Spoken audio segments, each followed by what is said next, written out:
Устанавливать памятники деревянного зодчества будут студенты Якутского художественного колледжа. Там начнут готовить будущих реставраторов. В этом году учебное заведение планирует набрать 10 студентов. Саргалана Захарова с подробностями.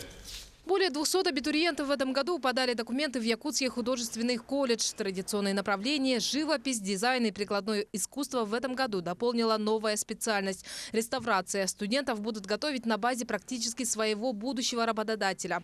Учебное заведение заключило договор о сотрудничестве с частной организацией, занимающейся восстановлением памятников деревянного зодчества. Ребята будут учиться на их базе. Да. Интенсивная работа ведется по направлению подготовки кадров, нужных специалистов в регионе. Да. В первый поток планируют набрать 10 студентов, по 5 на платной и бюджетной основах. Без работы будущие выпускники не останутся, уверены преподаватели.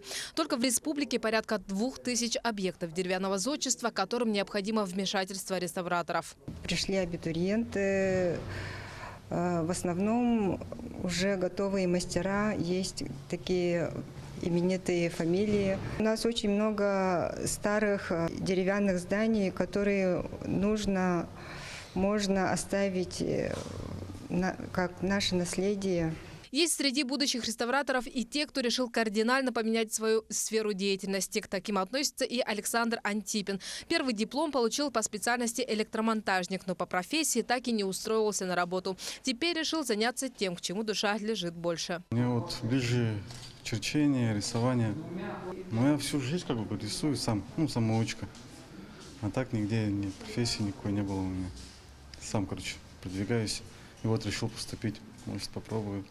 Освоить новую профессию можно в любом возрасте. Главное, чтобы было желание. Немаловажна и подготовка. В век информатизации, как говорят преподаватели, это доступно всем. Задания вступительных этапов можно найти на сайте колледжа. И даже самородки, как Александр, могут смело конкурировать с абитуриентами, у которых за спиной годы в школах искусств. Есть самородки из глубинок, из улусов.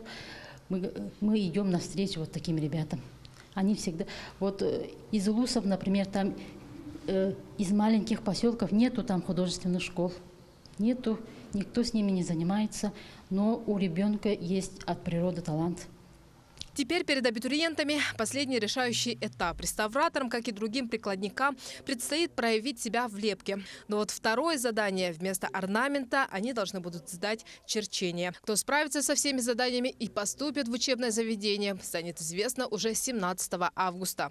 Саргалана Захарова, Джулстана Иннокентьев, Якутск.